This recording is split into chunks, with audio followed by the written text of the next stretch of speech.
지금 시점에서 어떤 경제 변수가 가장 중요하냐? 이상하게 들릴 수 있지만 물가가 가장 중요하다라는 말씀을 계속 드려오고 있습니다. 저는 미국의 물가 상승률은 앞으로도 상당 기간 동안 잡히기는 좀 어려워 보인다. 왜냐하면 한국은행 같은 경우에는 이러한 인플레에 대한 부담이 더더욱 크게 작용할 가능성이 있기 때문에 생각보다도 빨리 한국은행의 통화 금리 정책이 상승세로 돌아설 가능성을 올해는 열어두어야 될 것 같다라고.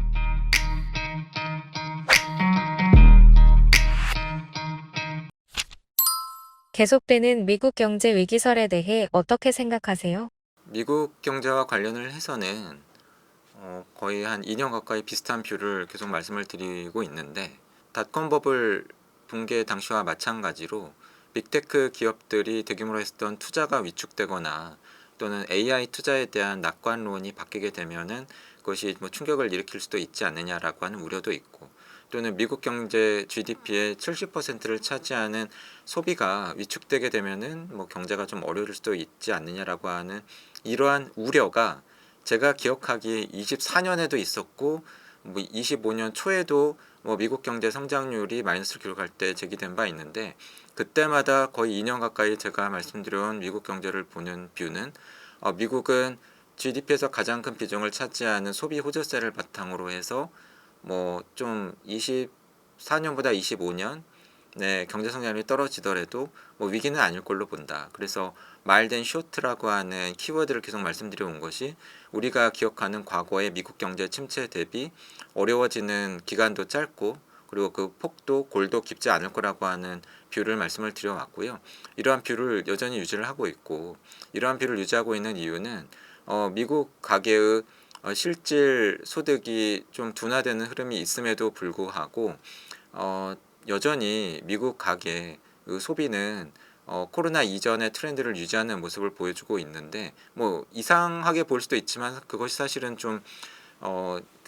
정당화될 수 있는 부분이, 이 부분은 제가 2년 가까이 말씀을 드려와서 새롭지 않으실 수도 있겠습니다만, 결국은 돈을 쓰는 원천은 두 가지 아닙니까? 계좌에 돈이 많아도 돈 잘 쓰시고요, 돈이 잘 벌려도 돈을 잘 쓰시는데, 그러한 기준으로 볼 때 미국 가계가 보유하고 있는 현금이나 유급을 얘긴 것 같은 이 수준이 줄고 있지 않다. 도리어 가장 최근까지 데이터를 업데이트해 보면 도리어 늘고 있다. 그것은 결국은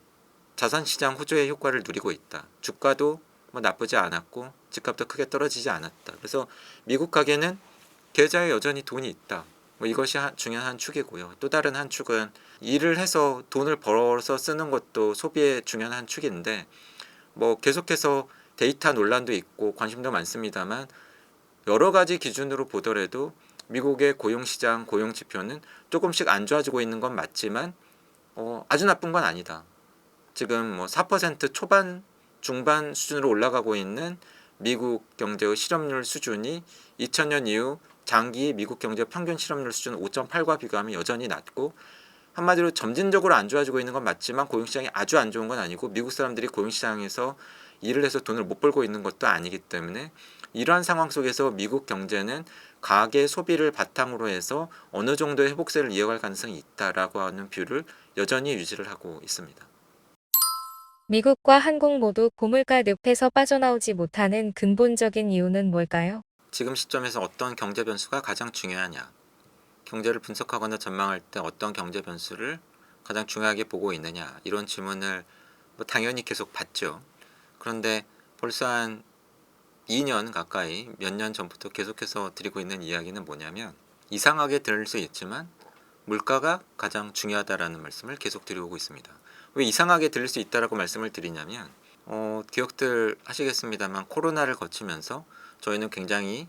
심한 인플레를 경험을 했습니다. 물류의 영향도 있었고요. 글로벌 서플라이 체인이 망가지면서 그런 것도 있었고, 여러 가지 요인에다가 또 코로나 직후에 있었던 러우 전쟁으로 인한 국제 유가나 원자재 가격 급등도 겹쳤었고, 그래서 미국의 소비자 물가 상승률이 전년 동월 대비 9%를 넘어가기도 했었고, 상대적으로 낮은 편이었던 0%대까지도 떨어졌던 한국의 소비자 물가 상승률이 6%를 넘어가기도 했었고, 저희는 그런 시기를 사실 지나온 거죠.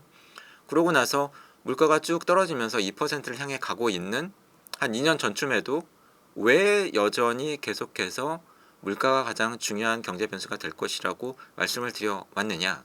그것은 결국은 이미 확인되고 있지만 미국의 경우에 대통령이 될 가능성이 높았고 이미 대통령이 된 트럼프가 하겠다라고 하는 여러 가지 정책들의 키워드가 인플레를 가리키고 있었기 때문입니다. 가령 트럼프 지금 정책의 핵심이라고 볼 수 있는 상대국들에 대한 고율 관세 부과, 그렇게 되면 수입 물가가 올라가면서 미국 월마트나 타겟 이런 데서 미국 소비자들이 사서 써야 되는 중국이나 멕시코, 캐나다의 제품 가격이 많이 올라가는 상황이 이미 나타나고 있고요. 이러한 관세 부과뿐만이 아니라 트럼프가 하고 있는 감세 정책도 사실은 보면은 세금을 덜 내게 해준 미국의 소비자는 소비를, 미국의 기업은 투자를 늘리면서 총수요가 늘어서 물가 상승 압력이 되는 것이 예상이 되었기 때문이고요. 마지막으로 불법 입국자 차단 또는 이민 통제 강화 또는 추방 이런 것을 통해서 미국 안에 바이든 때 많이 들어왔었던 외국으로부터의 노동력 유입이 많이 위축이 되면서 그것이 임금 상승 압력으로 작용하고 있는 것을 저희가 지켜보고 있기 때문에 결국은 미국의 물가 상승 압력이 높아질 것으로 예상된다라고 생각을 하고 있었고, 2025년 초 트럼프가 대통령으로 취임을 하고 나서 트럼플레이션이라고 하는 키워드가 부각되었던 것도 그 때문이라고 생각을 하고 있고요. 그 이후에 실제 경제 지표를 보더라도 계속해서 낮아질 줄 알았던 미국의 물가 상승률이 미 연준의 목표치인 2%에 도달하지 못한 채 최근에 다시 상승세를 나타내고 있습니다. 많이 받는 질문인데 그러면 앞으로 어떻게 될 걸로 보느냐? 저는 미국의 물가 상승률은 앞으로도 상당 기간 동안 잡히기는 좀 어려워 보인다. 왜냐하면 트럼프의 관세 부과로 인한 인플레 압력이 지금 충분히 그리고 제대로 미국의 소비자 물가에 반영된 걸로 보이지 않기 때문입니다. 그것은 결국 미국 안에서의 시장 점유율 상실 또는 소비자들의 이탈을 우려를 한 글로벌 수출 기업들이 또는 미국의 유통업체들이 미국에 수출할 때 관세를 부과받고 있음에도 불구하고 그것을 미국의 수출 가격에 충분히 반영을 못하고 자신들이 떠안고 가고 있거나, 또는 미국의 월마트나 타겟이나 샘즈나 코스코와 같은 이러한 대규모 유통기업들이 소비 위축을 우려를 해서 수입 원가 상승 부담은 커졌음에도 불구하고 미국의 최종 소비자 판매 가격에 이러한 원가 상승을 충분히 반영을 하고 있지 않은 상태로 25년의 상당 기간이 흘러왔다. 그런데 계속해서 이렇게 미국에 대한 수출 기업들 또는 미국의 유통 기업들이 이러한 식으로 관세 부과로 인한 부담을 자신들이 떠안는 식으로 갈 수 있을 것인가와 관련해서 저 개인적으로는 좀 유심히 지켜보셔야 되는 부분이 있다라고 말씀을 드려온 게 기업들의 실적입니다. 한마디로 앞서 말씀드린 미국의 대규모 소매 유통 기업들의 실적이 25년 2분기부터 전년 동기 대비 영업이익률이 큰 폭으로 떨어지기 시작했고, 그것이 시사하는 바는 이렇게 본인들이 떠안고 가기에는 점점 숨이 턱에 차오고 있다. 시간이 지나면 결국은 높아진 관세 부담을 소비자 판매 가격에 전가할 수밖에 없고, 그것은 미국 소비자 물가를 끌어올리는 요인이 될 수 있고, 미 연준이 우려하는 것과 마찬가지로 미국의 소비자 물가가 상당 기간 동안 2% 목표 물가 상승률 수준에 도달하지 못한 채 그 위 상단에서 움직일 가능성이 있다라고 보고 있고요. 반면에 한국 같은 경우에는 우리가 수입품에 관세를 부과하고 있지는 않지만 또 다른 요인이 많이 작용을 하고 있죠. 우선은 25년에 오랫동안 이슈가 되었지만 높아진 원달러 환율, 특히 우리나라와 같이 먹거리, 원자재, 석유 이런 것들을 수입에 많이 의존하고 있는 국가 입장에서는 국제 유가가 전년 동월 대비 상당폭 낮은 수준으로 떨어졌음에도 불구하고 한국 소비자 물가 상승률이 한은의 목표치인 2%에 안착하지 못하고 25년 말을 중심으로 해서 2% 초반 수준에 여전히 계속 머무르고 있는 것은 결국은 원가 부담 측면에서 수입 물가 상승이 상당히 큰 영향을 미치고 있는 것으로 보입니다. 그리고 동시에 어쨌든 간에 25년보다 26년 한국 경제 성장률이 높아질 가능성이 있고, 이것은 결국은 총 수요 측면에서 물가 상승 압력으로 작용할 가능성이 있고, 그리고 이러한 상황에서 원가 부담 상승에도 불구하고 요금 인상을 미루어 왔었던 많은 공공요금 또는 공공기관 이런 쪽에서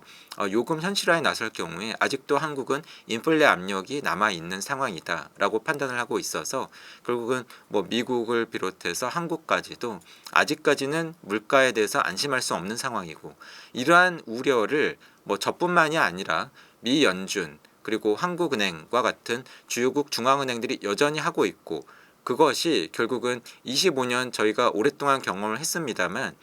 빨리 많이 금리 인하를 해줄 것이라고 했었던 금융시장의 기대와 달리 미 연준이 상당 기간 동안 금리를 동결했고, 당초 기대보다도 낮은 수준으로 적은 폭으로 그리고 느린 속도로 금리를 인하해 온 중요한 요인이 되고 있다라고 생각을 하고 있고요. 이러한 기조는 앞으로도 상당 기간 이어질 가능성이 있다. 그리고 한국은행 같은 경우에는 이러한 인플레에 대한 부담이 더더욱 크게 작용할 가능성이 있기 때문에, 왜냐하면 이미 원달러 환율이 높아지고 원화 약세에 대한 우려, 가계부채 집값에 대한 비판, 이러한 것들이 있기 때문에 그렇지 않아도 한국은행은 금리를 낮추기 어려운 상황이었는데 인플레에 대한 부담까지도 가중된다라고 한다면 생각보다도 빨리 한국은행의 통화 금리 정책이 상승세로 돌아설 가능성을 올해는 열어두어야 될 것 같다라고 생각을 하고 있습니다.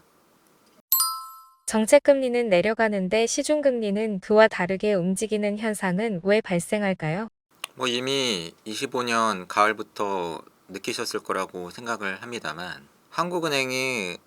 금리 인하 추세가 끝나지 않았음에도 불구하고 한국은행은 정책금리를 인하했다라고 하는데, 그것이 뭐 국고채 수익률이건 또는 은행채 금융채 수익률이건 또는 대출 금리이건 시중금리는 잘 떨어지지 않는다라는 느낌을 받고 계실 거라고 생각을 합니다. 실제로 시중금리는 9월 이후 꽤 큰 폭으로 상승세를 나타내기도 했는데요. 여기에 영향을 미치고 있는 것은 결국은 경기가 그다지 좋지 못한 상황에서, 그리고 이것을 반영을 해서 부동산 관련 세금이건 또는 소득세건 세금이 충분히 거치고 있지 않은 상황에서 정부 재정 지출 확대를 통해서 대응을 해야 되는 정부의 상황이 반영된 결과, 정부는 상당히 큰 규모의 세수 결손을 지난 몇 년 동안 기록을 하고 있고,